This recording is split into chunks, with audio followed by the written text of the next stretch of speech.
All right. Super excited today for this podcast. Every once in a while, you find a piece of gear that is just like a no brainer, like common sense. Why didn't I think of this? And I was at the Bow Disciples 3D shoot here in San Diego a few weeks back, and I met this guy, Richard Beeman, and from Archery Evolution, and he had a booth. He had this product called the Sight Saver, and my entire group of 6 guys all bought one on site, like right there. Just bought them. Richard put them on our bows for us. It is a piece of gear that I feel like everyone should have on their bow. It's especially if you're a spot and stock guy, if you're doing 3D shoots, it just makes sense. And I don't want to go too much into what it is, but man, it's a freaking piece of gear that is so simple, and you guys need it. So I have Jake and Richard on from Archery Evolution. How you guys doing? Great, man. Thanks for Doing having us. good. Yep. It's good to see you again, Drew. Yeah, it's good to see you again too. I think I'm going to see you guys. Am I going to see you up in Bozeman or up in Big Sky? Good chance. Yep, we'll be up there. See you at Big Sky, and then I think we'll see you in Utah too at Utah Tech, right? Or Just the Montana TAC, and we're Utah. going up as last year we did some vendor stuff as well, but this year we're just going as shooters. Yeah, I'm just going as a shooter too, so I'm going to be having fun. I'm up there. I'll be up there for 14 days. I'll leave next Tuesday.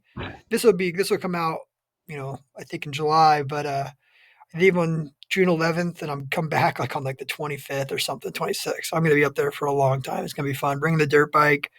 Gonna go ride bikes with Cody Rich. I'm gonna go do the tack. I'm gonna go Yellowstone. I think never seen that. Just bring my canvas cutter and just sleep on the side of the road. Bring my mountain bike, just ride.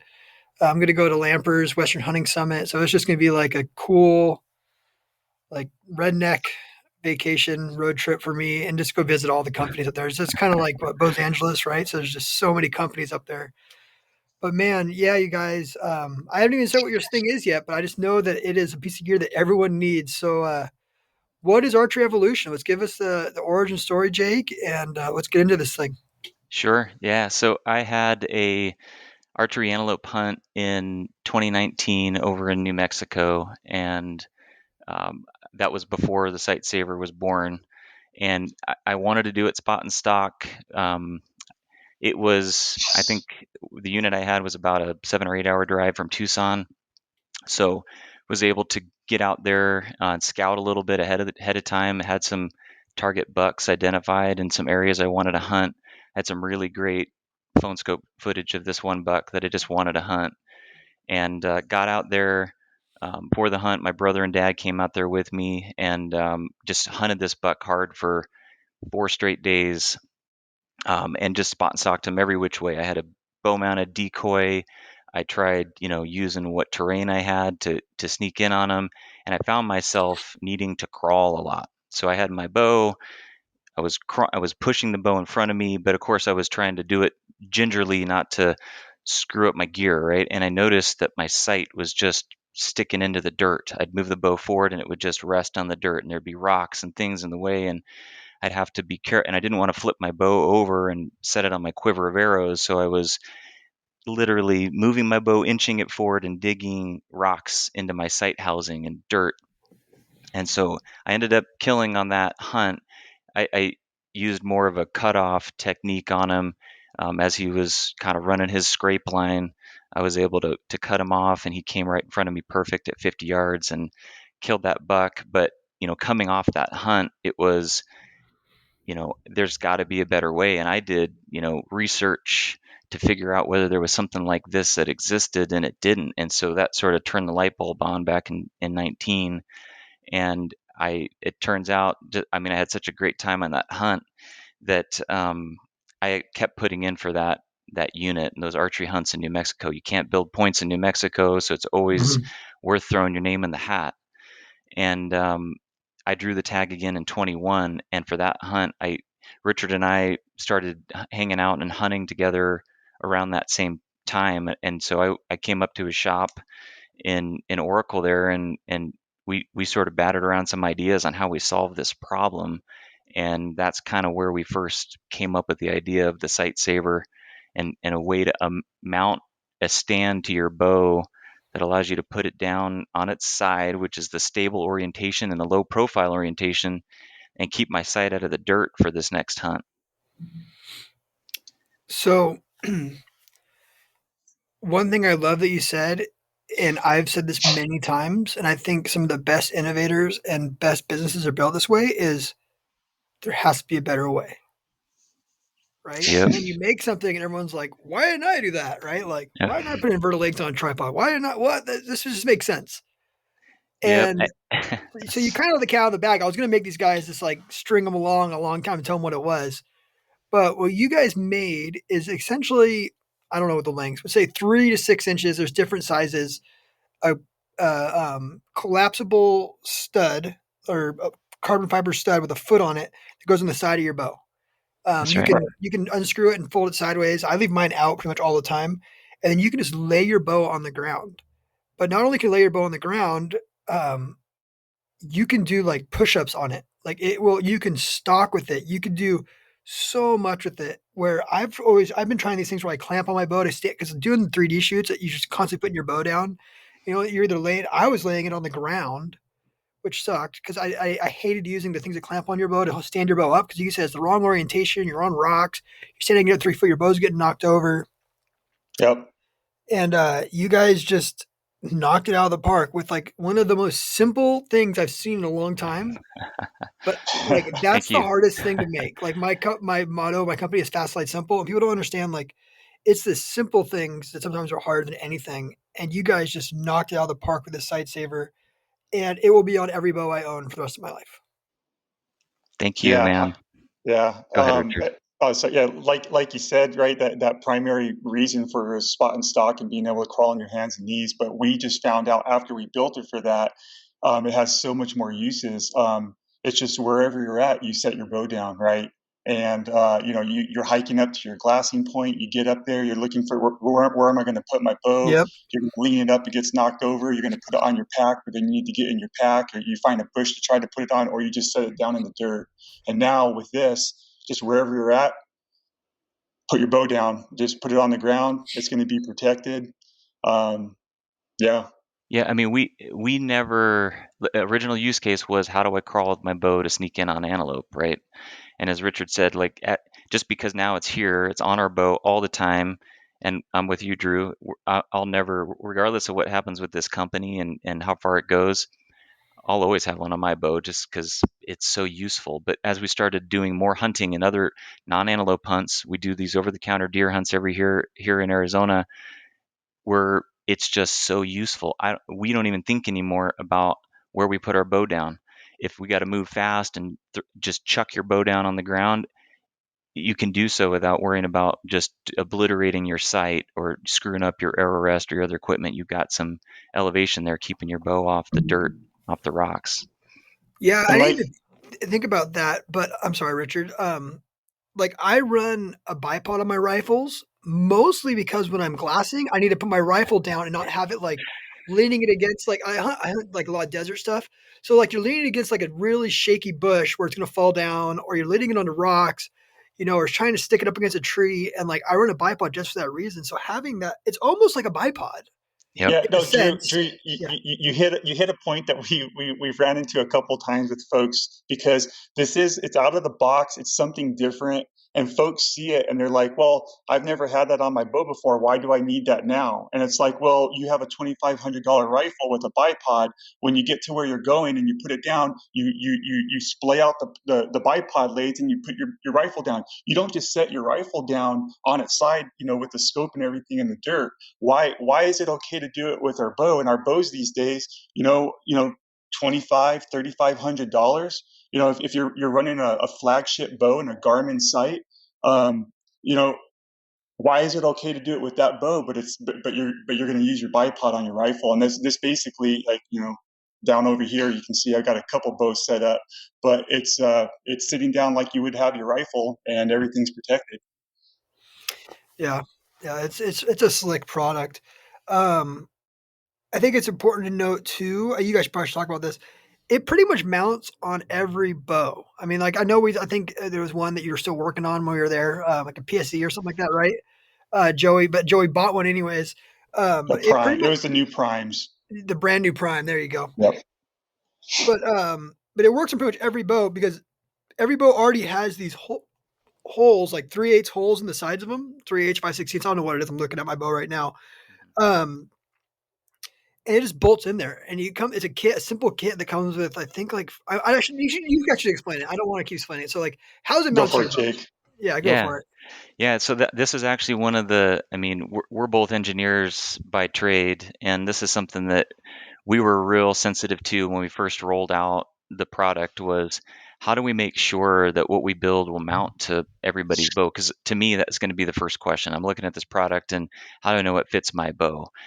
We reached out to a local archery shop here in Tucson, Robinson Archery, and Brian opened his doors to us. He said, "Guys, come Mhm. on in and basically test fit on every bow in my shop." So we had the run of his shop, went through PSEs, we went through Matthews, Hoyt bows, Bowtex, whatever he had. He had some consignment bows we were checking out, and we found what we call our Most Bows hardware kit, which is a quarter 20 type of fasteners that will, like you said, Drew, in the tooling features or holes in the riser, you can mount to most bows. There's a few that we do not have a solution for. Some bows that don't have any features at all in the riser, so no through holes at all.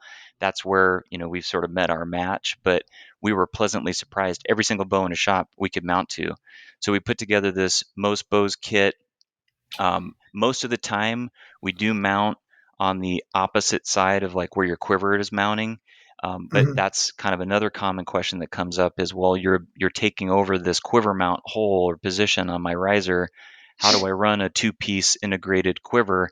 And the answer is we have a fastener for that. We in our hardware kits we include the right length bolt to mount straight to your quiver. So if you run a Hoyt bow with a Hoyt quiver, there's a fastener in the Most Bows hardware kit that'll go right into it. And so that also reduces a little bit of weight too from the kit. But yeah, Matthews is tough. I think Richard had one in the video there he picked up, but it's got a split riser design, right? So we needed to create a spacer that pushed off our sight saver from where it mounts to the quiver mount position. So we worked through a lot of this stuff, and at the moment we have basically three different kits you can buy. A Most Bows kit that's going to cover PSE, Hoyt, Bowtech, um, what else? What am I missing? Bare bows, um, elites. There's a lot of elites that are Yeah. easy installs for us.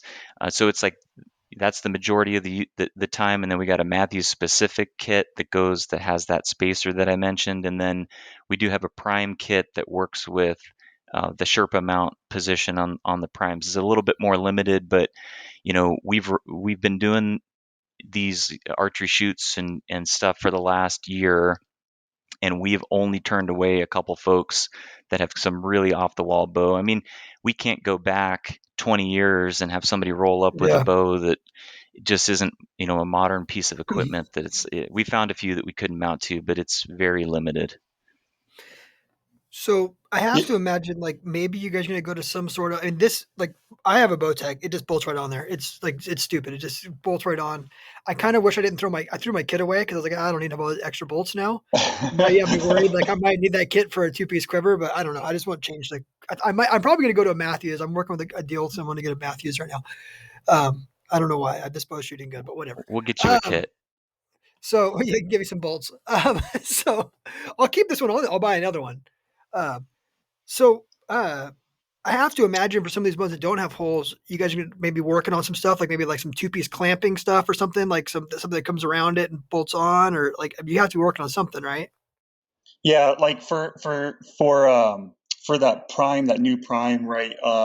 I did come up with a solution for him that I said, hey, we could do a custom part, and maybe that custom part turns into a production part. It depends on the need, but like on that bow, right, there is no hole, but there's plenty of window cutouts, Yeah. and they're flat surfaces, so you could do almost the identical looking piece, like a top hat, where Yep. one side is threaded, the other side Yep. is a through hole, It's and then that sandwiches. just goes in, yep, it goes from both Yeah. sides, and you would just tighten the sight saver. And the one cool thing with that prime though too was that slot has parallel surfaces, and actually ran about 2 inches. So you could actually, when you're installing the sight saver, you could slide that up and down and kind of fine tune the location of it, which you can't do with a fixed hole on some of the other bows.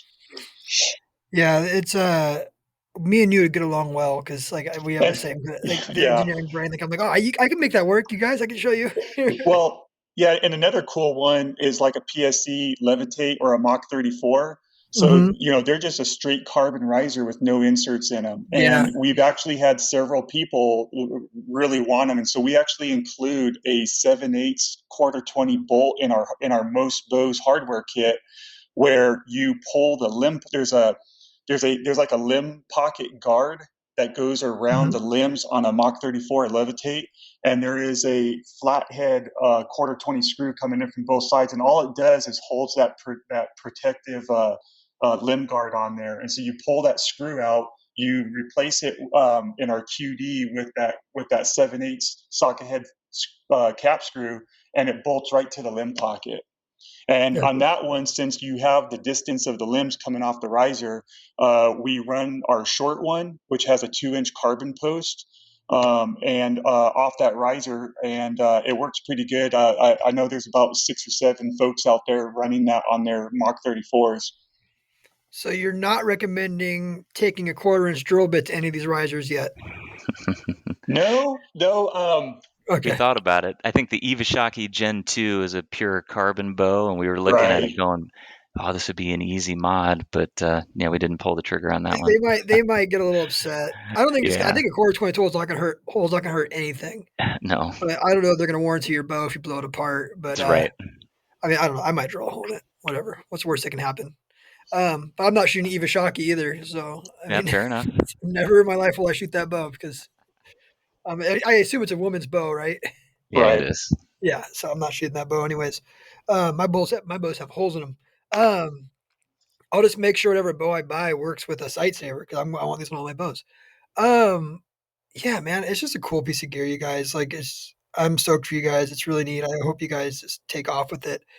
Let's go into use case and like talk about this. Is there more you guys want to talk about with the company, or where can we? I guess we'll talk about where we can find you in the end.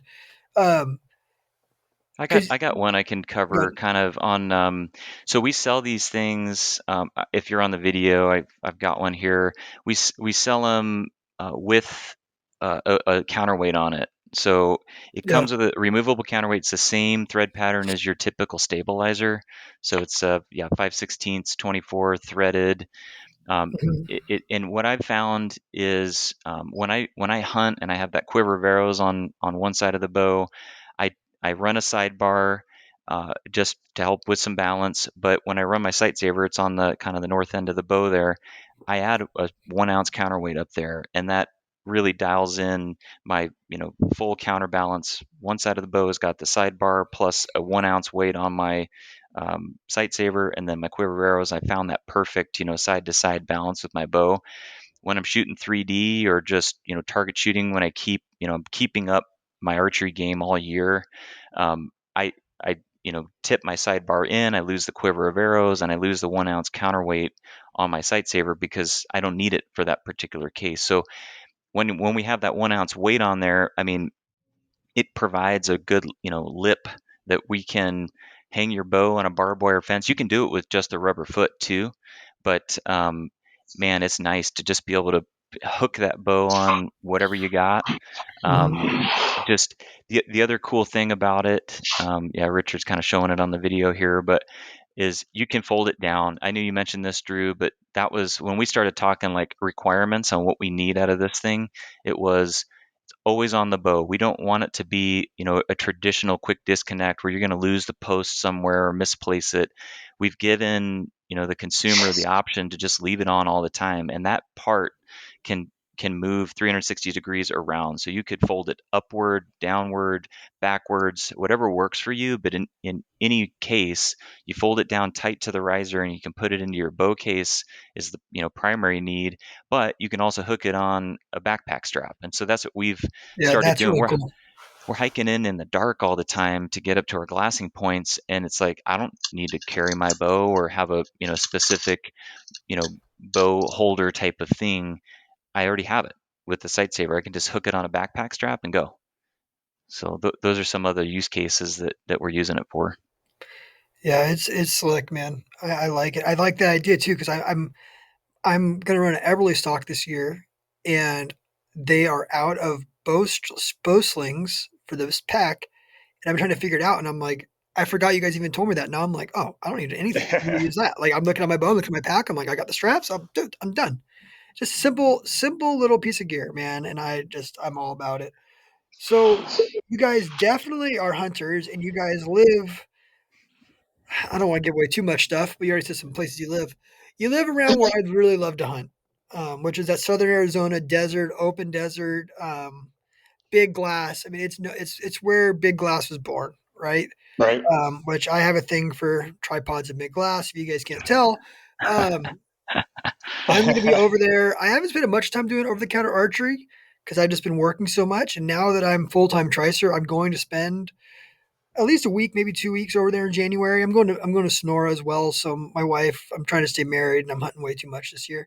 So I'll be over there probably early January to hunt, even though it's not prime rut time. But it's So not yeah, well, it's not the early best. January, early January is, I'll just, like, I think our mode of operation here is like the last week of December and the first 2 weeks of January, we're typically hunting mule deer. That's when they peak in the rut down here.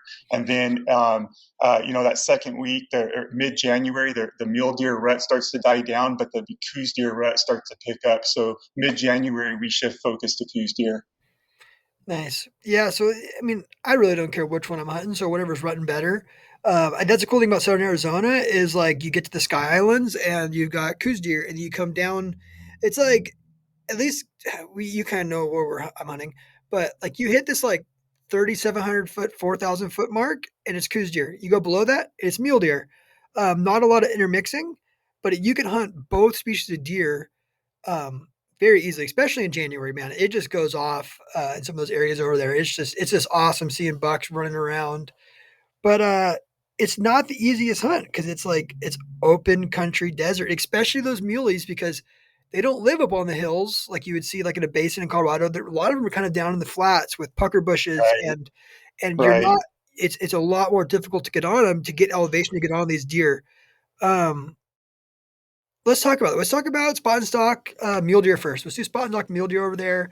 How you guys do it? 'Cause I like what you said in the beginning when we were off air. You're saying we partner together because you have to have a partner that will never leave the glass. There's nothing that pisses me off more than I look back and the guy's playing with his backpack and you're just like, what I are you I doing? have I have multiple times. I like, well, and Jake does it for me as well. But we've gotten into this new setup where, like, when we're on a stock, and especially a shot's been made, and maybe we're waiting a deer out, where up on the high point, we'll use each other's tripods. So we'll have double tripods that we actually interlock to each other.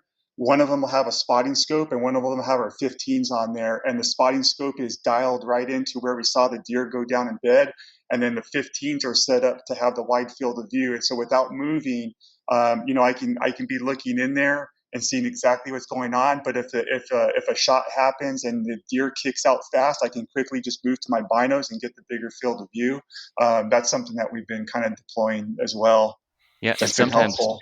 sometimes I'll that same setup. I'll throw my mag view or whatever all in or whatever you got phone scope type adapter onto the spotter.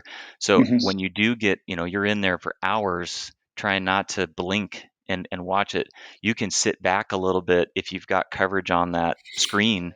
It Yep. gives you just a quick break and you can say, okay, yep, I'm making sure nothing's happening. Take a quick, breather and then get back into it. And sometimes I'll even film on that if it's like, look, I need to step away for a second or get something out of my pack. I'm the guy that gets into his backpack.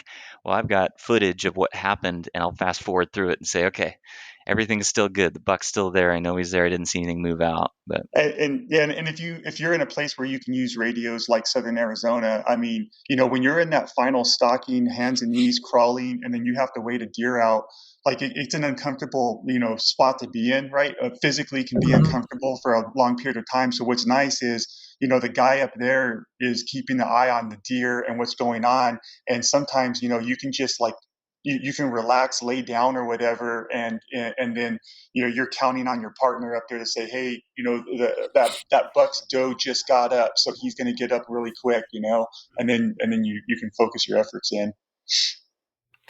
Yeah. I like the dual tripod thing.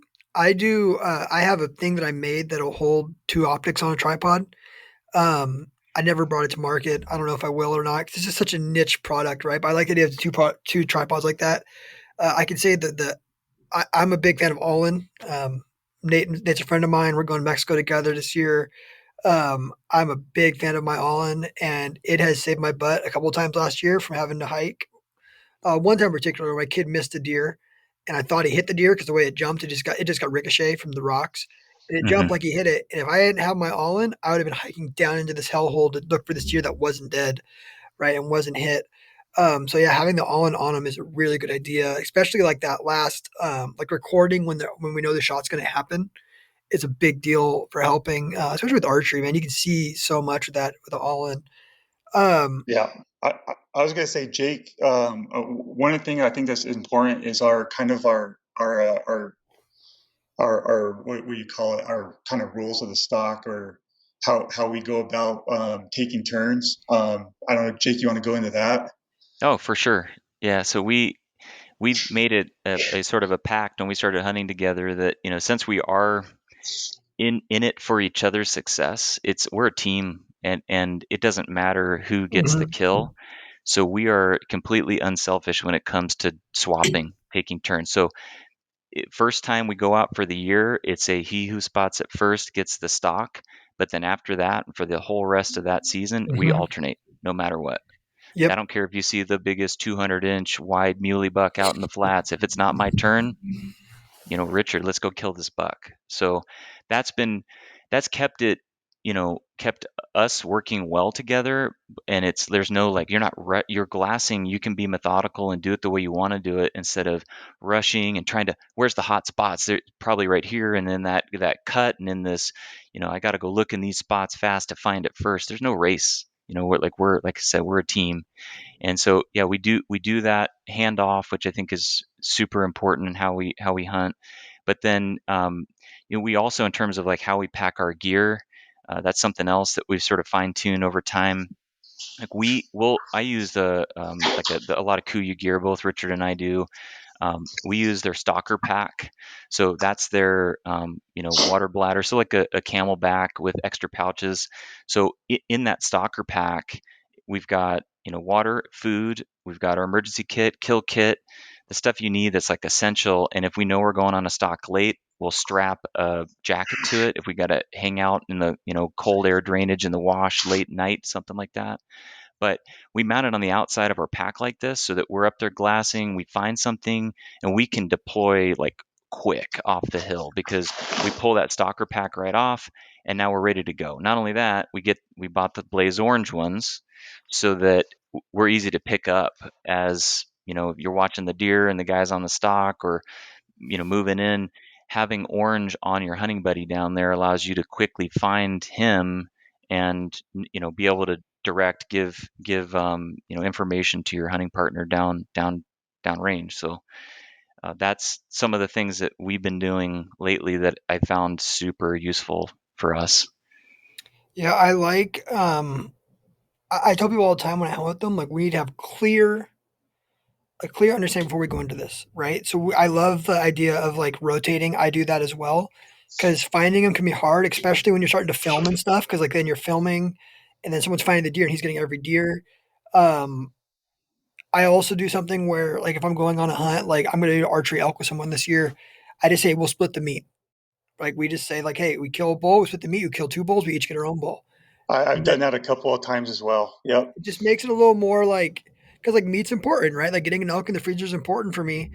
But I also want him to get a bull, right? So like you have to go into it like a good partner will do that, and you rotate. That's fine. Their success is your success.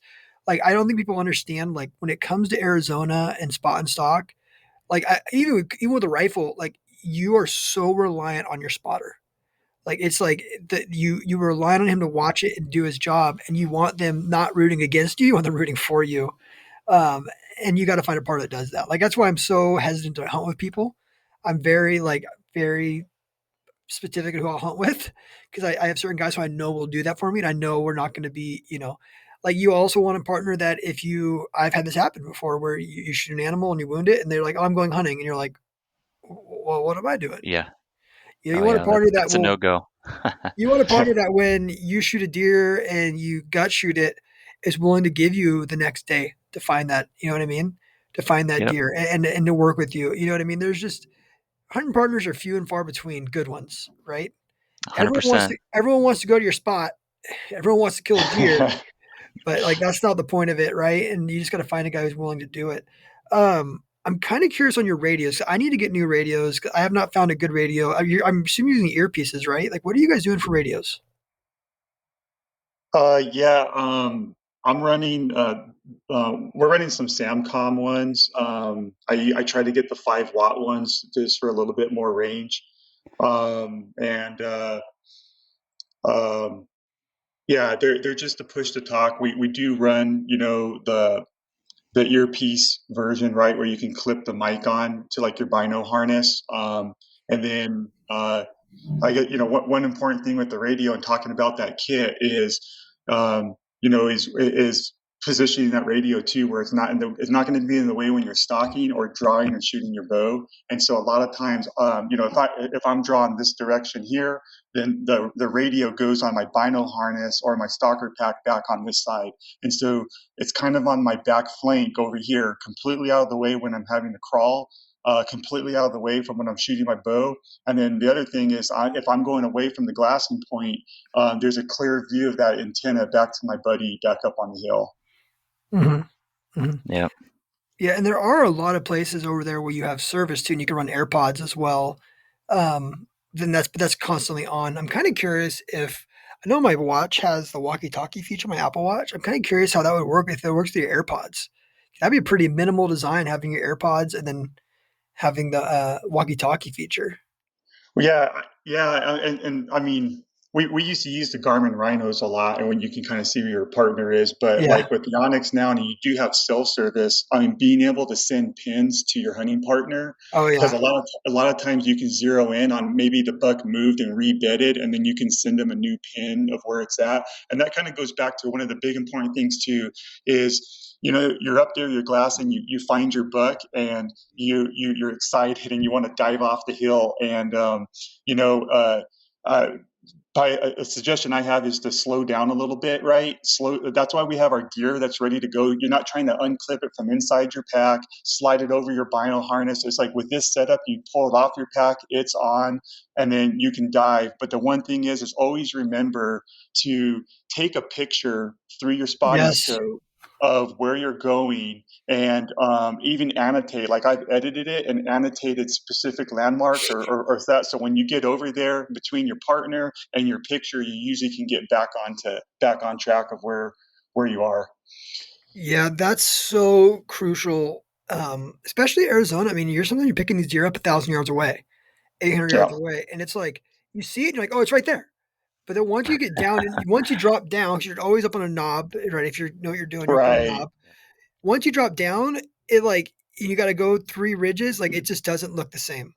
Like No, I like no. to annotate. Like I like to okay, there's a dinosaur rock there. There's a Yep. mushroom shaped tree here. Yeah. The, Like the I want, gnarly saguaro. Yeah. The gnarly yeah, saguaro has been, yeah, that's been a Yeah. We use the very, gnarly saguaro a lot. yeah. Like you got to put down. Yeah, I just write this stuff down and know. And then another thing I could say about Arizona is it's so easy to think the deer got up and moved, and they hmm didn't. Especially on the coos. We'll get to coos in a minute, but like yeah. you have to trust that they're still there because it's so easy to lose these things. And I've blown so many stalks by getting impatient and being like, I've been here for 2 hours, the deer is not there. And then you get up, all of a sudden the deer stands up and he's gone. And you're like, how did I not? I've had like 10 deer stand up, coos deer. And I'm like, I blew one with my kid a couple years ago. We got within 100 yards of this buck and you could not see him. There was no deer there. There's no way. I mean, it was tall grass.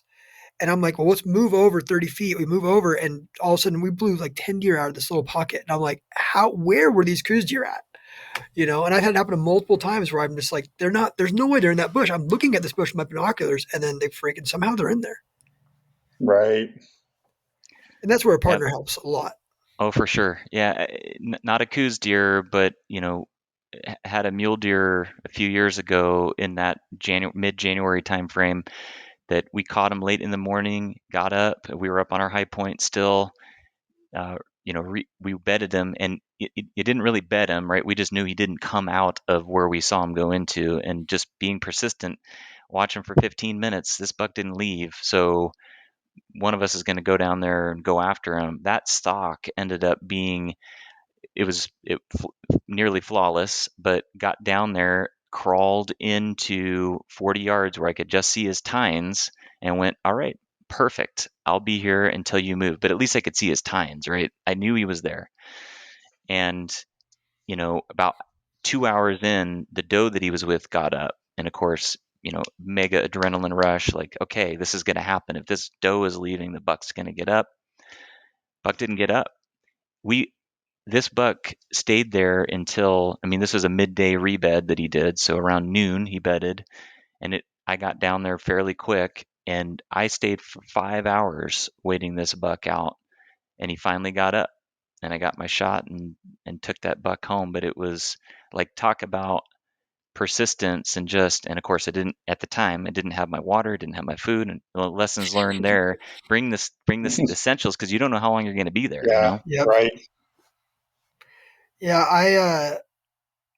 I like the idea of your little like jump off pack, but I never leave my pack because I'm like, you never know like where it's going to take you. You know what I mean? You could end up chasing that buck over a hill, and it's just like you need to have something with you because you never know where you're going to go after that takeoff. Yeah, it's been key, like having our kill kit in there, having a little bit of food and water. Like, 1 January, we picked up some javelina. I dove off the hill for some javelina, got in close, killed one, and then right there, I don't need to go back for my pack or anything. I have my game bags in there, and I've got the duffel style game bag, so it's like just quarter the javelina out, throw it in the duffel, and then I'm walking back, and I'm out there doing that, and it was actually my turn. It would have been my turn to stalk a deer, and so in the middle of me quartering out this javelina, Jake gets on the radio, says, "Hey, wrap that up quick. I've got a nice buck bedded." And so here I am, zipping up this game bag with a javelina on it and going directly on a mule deer stalk. So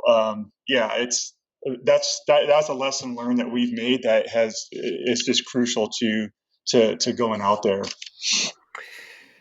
So one cool thing about Arizona, I told you, you get a lot of reps during the rut. You can get a lot of reps, a lot of stocks. What would you say an average stock is going to take? Because I feel like people can rush it. I feel like rushing is probably one of the most detrimental parts of stalking, especially desert deer. What do you think an average stock takes?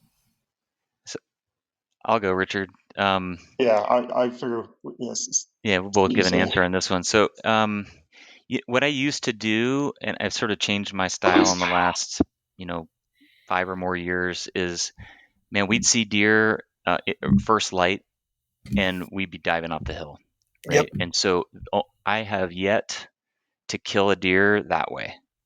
Hmm. People can do it. I know it.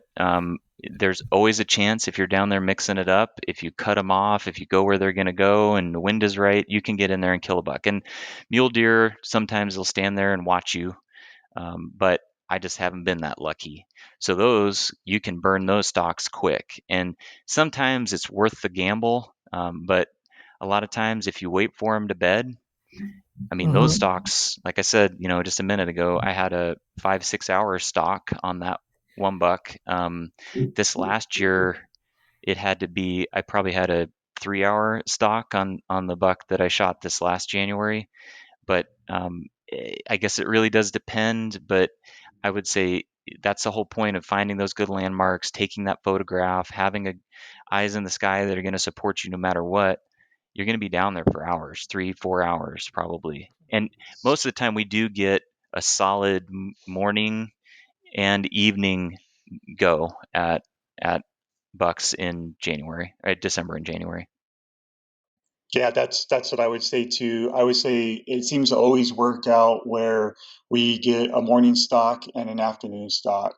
Sometimes, like if something blows up or early or something, maybe you get a third one in that day. But I think like average wise, we'll have a morning stock, and then we'll usually pick one up like after that. If that stock is over, we're glassing midday, like we're glassing all day long, and many times in that midday we'll catch either some movement, or a bedded buck or something, and then now the afternoon hunt is on. Yeah, I like what you just said. We'll touch on that too because it's so important, listeners. I will spend 10 hours a day in the glass.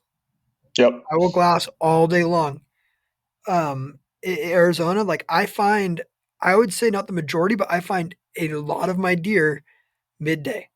They will Oh yeah. slip up, they'll get up, they'll Yep. move, the sun changes, and Yep. that's almost the best time to find them because that's when they're gonna they're just getting up for a little bit and they're sitting down. They're not getting up and going on a run or going, chasing deer around maybe a little bit, but they're gonna kind of stay in their area. So I stay in the glass, glass, glass, and that's staying there all day long looking for those deer.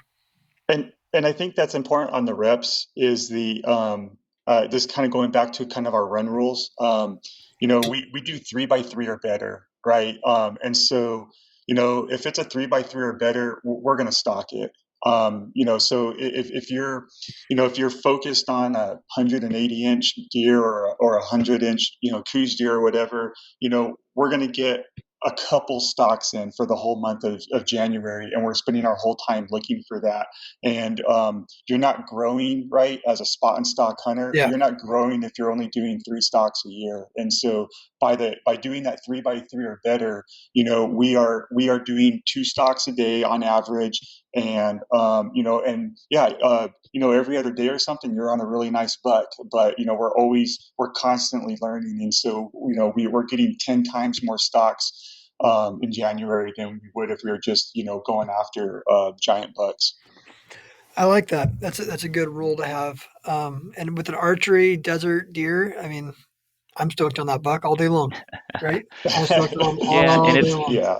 and it's good that Richard and I like it's good that you hunt with somebody that's got the same goals too, right? So if it's we want to be successful together, but then we're not, out of whack with, hey man, I want to just shoot any deer.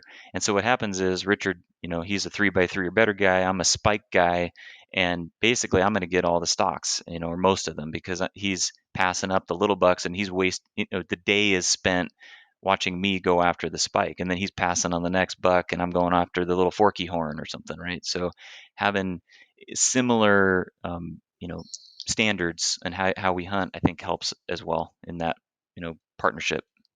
Yep, and that all came together. I mean, the whole thing, like our whole business model and everything, kind of came together this last January, actually on January 1st, where everything we just talked about, all of our tactics, came together on January 1st, and we had a nice 3x3 that bedded, and Jake, put a really good stock on. I sat up in there, watched everything. And he, in that scenario, the terrain, this buck was bedded in a little draw, and Jake had to come over a rise to get in close. And so, a lot of guys are going to rush that, and they're going to like hunch over, or you're going to be silhouetted. And so, using the sight saver, being able to, use your bow as a crutch, as a stalking tool, was able to crawl in on his hands and knees, had the blaze orange stalker pack. So out of the field of view, I could quickly see where he was. There was one lone saguaro, and I was able to talk him into where that one lone saguaro is, and he could pick it up. And then we waited that deer up. I'm like, hey, the doe's getting up, and that buck got up, and Jake got a shot and killed that buck. And it was like our full circle of our product, our tactics, all came together on that hunt. And then for me, right, Jake's done in January 1st. And so now I have all the stocks for January, and kind of going back to taking turns, right, you get that breather. Um, you get that breather from, if you're just, hey, this buck is my buck, like I'm going to, continue to hunt this buck. That's kind of rough. And so doing this, you get that alternate, taking turns stalking. But like with Jake being done, next thing I know, I have all the stocks, and we got into a really hot place there, with mule deer, where the action was unbelievable. And in 2 days of hunting, since I was the only one stalking, like I put 22 miles on of just stalking. It's That wasn't awesome. getting up to our glass point. It was just like constantly diving off, and I was running. I mean, I'd run. Okay, they can't see you run. That's if you're out of sight, we run, and then okay, get in position. Okay, and then everything slows down. But yeah, I'm curious if we're hunting one of the same areas. I want to talk to you off air because I have a spot where it's just like come January, the bucks come from like 4 different units into this one area, and it's yeah, just yeah. like holy smokes, there's this deer. It's there's too many eyes. The problem isn't finding deer. The problem is there's too many deer. Like when I first found this spot, like I found a herd of like 100 mule deer. We were hunting halfway, didn't have it. It was the biggest herd of deer I've ever seen in my life. Maybe it wasn't 100, but this is Yeah. 2015 or something. And I'm just like, it I looked like think a herd of antelope. And I'm just like, how is this okay. even possible? Yeah. I think I know. Yeah, I think I know where. I know an exact spot like that, and it does seem like during the rut. Like if you hunt there any other time of the year, you're going to find spikes and Yep. forkings. But And during the then, rut, yep. these giant bucks will come out of neighboring unit Yep. flats, right where they're hiding Yep. out to rut. It's a large population of does. Yeah. Yeah. The problem is with that spot, but I think we're on the same page, is a lot of hunters too. Oh yeah. A lot of Yep. guys know about it. It's not hard to get to by any Yeah, and means. that's Yeah. yeah. There's yeah, I know it well, and I got so frustrated because the deer were so spooky. Is you couldn't get a good stalk off. They were just so spooky, or it seemed like every single time somebody else, some other hunter, was cutting you off, and they're not being patient like you are, and then the stalk is blown. And so when Jake and I started hunting together, and that was the whole thing. Like we just started finding our own spots, and yeah, some of the spots we go to have a lot less deer density, but man, it's so nice to, we can still dig deer up, and and we can get stalks off without worrying about other folks, uh, screwing it up. Yeah, that spot is cool, but it is that way as well. I don't think I'm gonna hunt the unit I was telling you guys for archery this year. I think I might hunt a little bit closer to California because there's some spots I really want to try, and just some bigger open stuff. I would say that spot we're talking about would probably be better on like a Tuesday, Wednesday, Thursday than it would be on a Friday, Saturday, Sunday. That's what all the other hunters are thinking too. Is it? Yeah. Um, but but you're right. You're right. I have an idea of where I want to hunt this year over there, and it's a little closer to home, which is kind of cool. I've never hunted the area, and I've always wanted to, so I'm like, I'll go spend a week or two over there and Yeah, do it. reach Like, out offline. yeah, for sure. Do you guys want to touch Coos deer? We should. Do you guys hunt Coos deer? We do. Yeah. I mean, growing up, that was primarily everything we hunted. I've Yeah, gotten in the recent years more of the mule deer bug, especially because of how much fun it is to hunt them in the rut, yeah. with the archery tackle. So yeah, but we, like Richard said, come late January, we're always in the hills. If we haven't filled our tags, we're always in the hills chasing coos deer. I see So some on the wall behind you. Right, there's one in the back left. yeah, Right yeah, there. yeah, yeah. So how much does it change for you hunting Coos? Because Coos are more mountainous. You're gonna be hunting them more in the mountains, and it's if you guys are hunting kind of southern Arizona, I'm just gonna say you're hunting southern Arizona. Yep. It's not like hunting northern Arizona where you have opinions and stuff. You've got it's open. It's probably one of the hardest hunts you could do is spot and stock archery coos deer in the southern units of Arizona. Tons of deer. I mean, don't be wrong. Even during rifle season, I'll see 50, 60 deer a day in some of these spots I have, not during the rut. Yep. You're going to get tons of deer, lots of eyes. How does your strategy change for hunting those mountain coos deer, or the desert mountain coos deer? Go ahead, Richard. Go ahead. I mean, honestly, I mean, for finding them and getting onto a stock, I would say it's the same way. Same. We're still going Yep. to vantage points, and you know, haven't had. I think like I've never had good luck trying to cut deer off. And that other spot you were talking about, like Hmm. they would never get a chance to bed down because they're always being pushed. So it was a constant game of trying to head them off, which Yep. very rarely ever. I never seem to ever pick the right spot to go. Right. Yeah, I would But almost want to blind hunt that spot. I thought about that spot, and I'm like, I almost want to just like set up a blind and hunt it because I feel like they get pushed so much, it's too hard. But coos deer. yeah, so Coos Deer, we're doing the same type of thing, and we're waiting for them to bed down. And you'll hear a lot of other folks talk about this. Is the one of the things you can get caught up in is that when they bed down the first time, a lot of times they're actually going to bed down a second time. And so Yep. you'll hear that a lot. And so Mhm. you'll see a deer bed down, like around 9 o'clock or something. And you'd be like, okay, this is let's rock and roll. Well, actually, the best thing to do is probably to hold back because that deer is probably going to get up and rebed like an hour or so later. So by the time you're on your stock, he's going to get up and move. Mhm. And that depends if you're by yourself or with somebody else. But it's the same type of thing. I think for spot and stock, we're really looking for them to be bedded and going after. And then the other thing is sitting water or a saddle is Yeah. if you got good knowledge of that, that's pretty effective with coos deer too. If that's the whole thing, right? They're super switched on. So if you put yourself in a position where you're not moving around and they're coming to you, that's a plus. And Yeah, if you've never hunted them, when he says switched on, it's like 2x beautiful. It is the most switched on animal I have ever seen in my life. They could jump a string at 30 yards. I mean, it's like they just are. They have a sixth sense. It's unreal. Go ahead. yeah, they do. No, I was just gonna. The saddle topic made me think about one of the biggest bucks that I've coos whitetail bucks I've ever stalked was in very open country in southern Arizona.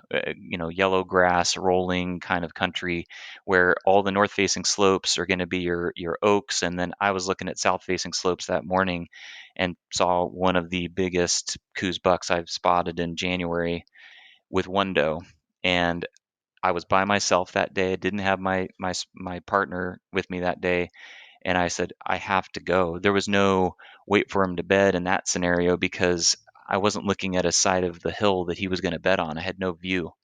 So I had to just do it, right? So I dove off the hill. I wrapped around to the north facing slope that he was in a bowl with that one doe, and the the apex of that bowl wrapped right over into that north facing slope. And I worked my way up that steep north face and crested over the top of the hill. And I was watching this buck and this doe at 90 yards, and I'm like, they're going to come over the top of this hill. It's warming up. They're going to come straight to me. And this is a bit of a horror story, and I have nightmares to this day about this one. But I'm like, this feels solid. I know that those deer are going to come this way. They're going to come within 50 yards of me, as way this kind of pinch point was on top of the ridge. I was pumped.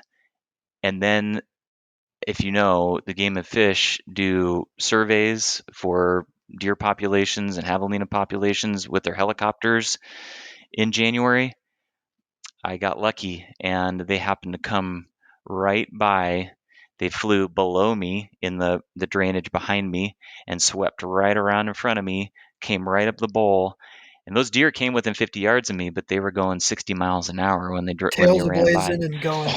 And I reached to the heavens with my bow, and I was just like, "Damn you!" I mean, they got to do what they got to do. The Game of Fish is great. Respect them a lot. However, they ruined probably the best chance I had at a buck like that of my life. So, Yeah. One thing I like that you said is you had him at 90 yards. You didn't shoot. not shooting. That's good. I feel like people are releasing arrows way too far. I feel Yep, like 60, especially on a Kuzier, 60 yards is a far shot. Is a yep, far shot.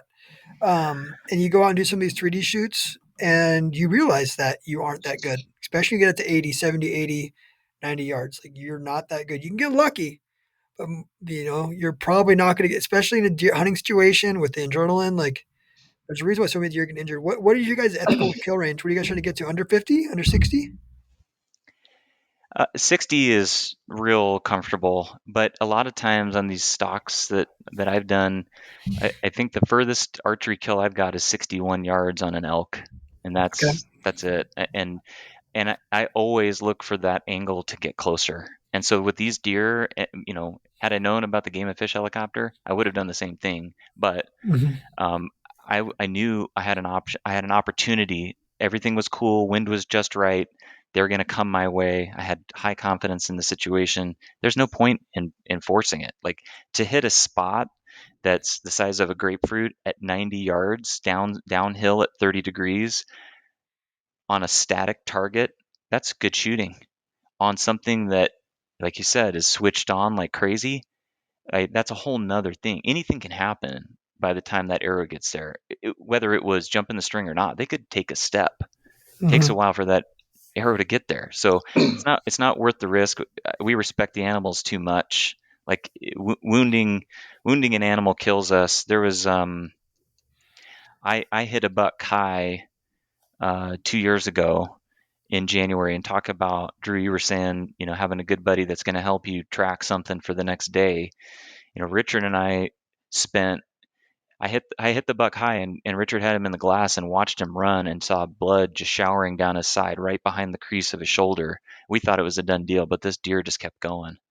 And to this day I don't know where I hit him. We jumped him that night in the dark, and then the next day we spent sunrise to sunset tracking on our Yeah. hands and knees blood drops that are like this at the tip of a pen kind of diameter, like. Yeah. And we lost him. But Worst that feeling I in the mean, world. yeah, It's Yep. just it's it terrible, makes but me. I've driven home. I've had a hunt where I injured an animal, and I just couldn't shake it off, and I was just, I'm going home. Hunting over by you yep, guys, I was just like, I'm just done. Like everyone, and I could have kept hunting, and it's just like, yeah, I tracked it for a whole day, and it's just like that feeling just sucks when you do.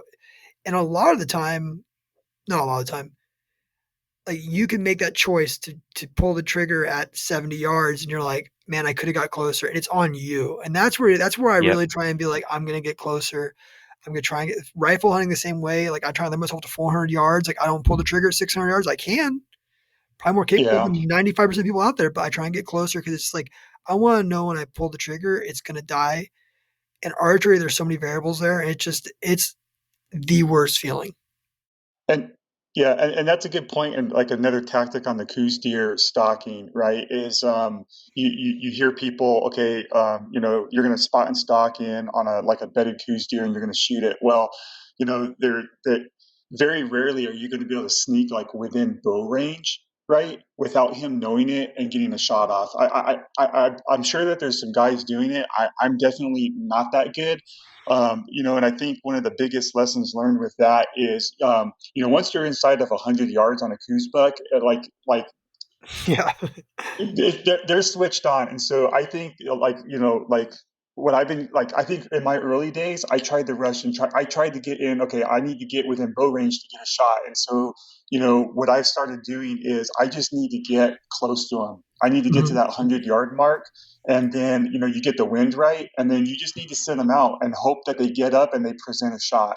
And I think, that's where I've listened to a lot of folks, and it seems like that's where a lot of folks are really successful in doing that.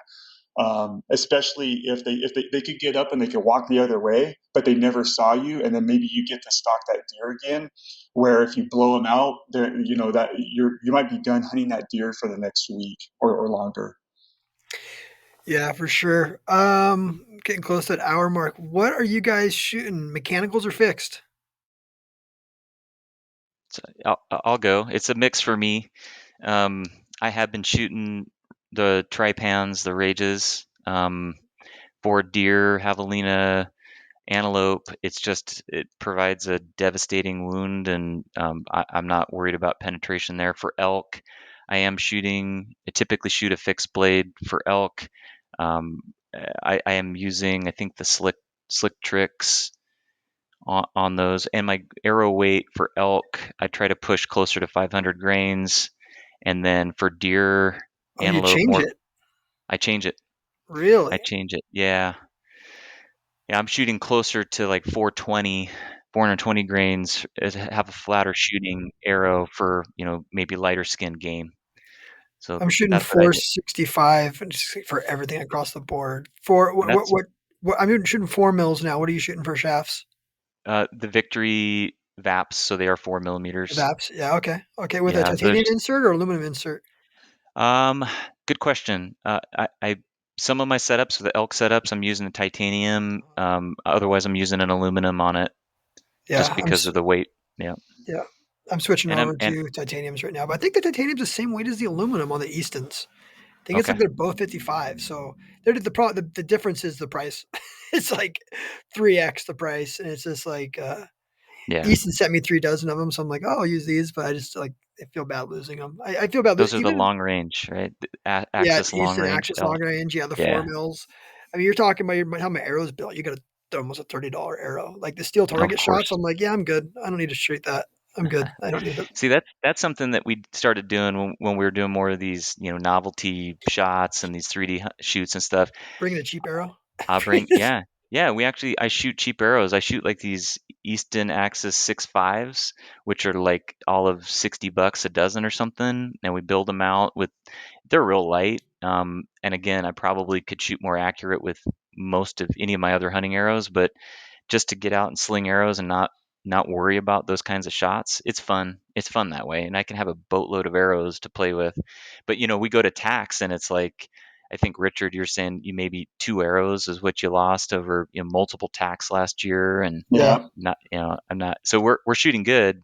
So maybe I don't even need to play with those cheap arrows. Just go with the hunting arrow. But All right, what are you shooting, Richard? Yeah, so for the last since 2019, I've been shooting for my hunting arrows. I've been shooting the Valkyrie Rain, which is made by Victory. It's a four Mhm. millimeter, and I was for elk. I've had a couple real. I've drawn two Arizona Unit 10 bull tags in 3 years. Oh So, yeah, you're hunting the ranch up there, yep, hunting the Boquillas. Yeah, dude. You drew and two in 2 years, 2 and 3 years. look at this dude. guy, Come on, man. Give me some of that luck. and Yeah, no, it was No way. super fortunate, super fortunate. But yeah, so I shoot the Valkyries, and for both of those elk, I used the exact same broadhead. I was shooting their 180 grain Jaggers. Oh, They're really? fixed 180 blades. grain. Yeah, they're Is that 100. is that a is that just a single blade broadhead, or is No, it? no, it's a solid machine broadhead out of SV90 tool steel, and it's a three blade design. And then it has a center pin. That's their claim right there. It's got a titanium center pin that when it threads into the insert, the titanium center pin goes down the shaft to eliminate that weak point of where the Oh, broadhead meets the arrow. And so I used that one on, and those arrows, even with the 180 grain head, um, they're like 475. So I'm still actually, I was using those for everything, and I still continue to do that. So for deer and javelina, what I did is I switched to their death switch broadhead, which is a partnership with Evolution Outdoors, the hide. And so it's a mechanical broadhead, but it's beefy, and it's 180 grains. And I really like that one. I've heard a lot of guys had a lot of luck with elk, and I honestly, my next elk tag, I probably will go with that mechanical death switch. I'll probably be using that on most of my kills. But with that arrow, like I have not had a pass through. Both those elk, I shot one at 40 yards and the other one at 31 yards, complete pass throughs. And that's it's nice to have that, that blood coming out of both sides. But yeah, so yeah, it right got now super. I'm stuck on the Q80 Exodus. I'm liking it. It's shooting hmm good. Three blade. I kind of want to shoot the Severs, but like on my elk hunt this year, I'm going to shoot the Exodus, and they shoot really good for me out to 60. Um, I don't plan on shooting an elk probably past 40 is my goal is for shooting right, an yep. elk. Just a big animal, and you just want to get that pass through. So it works good for me. And I like the idea of a fixed blade. I'm flirting with the Severs a little bit, the mechanicals. hmm I might shoot those maybe in January when I'm over by you guys, just because it's just they shoot really good. right? And they just shoot accurate, and just I know for a fact that if I pull the trigger, it's going to go exactly like my field point. The Q80s are pretty damn close. I got my bow tuned really good. It shoots good, so who knows? Maybe I'll stick with it the whole time. But man, what a good podcast. Let's talk about where we can buy your stuff. Talk about you guys. Where can we find you? That whole deal. Yeah, sure. So archeryevo.com is our website. So just EVO, short for evolution. We're on Instagram, Archery Evolution, Facebook, but we're not hitting it the marketing hard. So we're doing our best to put good content out there, but we're not by no means like we aspire to be like you someday, Drew, and quit the day job and run it full time. But right now we're still slaving to the man and doing this. We've got some shops that have picked us up local. So I've mentioned Robinson Archery earlier. They're in Tucson, great shop, great family owned business. And they, like I said, they open their doors to us. And there's some on the shelf there. Um, Timber Mesa Outdoors up in Mesa. They're carrying our products right now. And then Josh Jones up at Spokane Valley Archery picked up a bunch.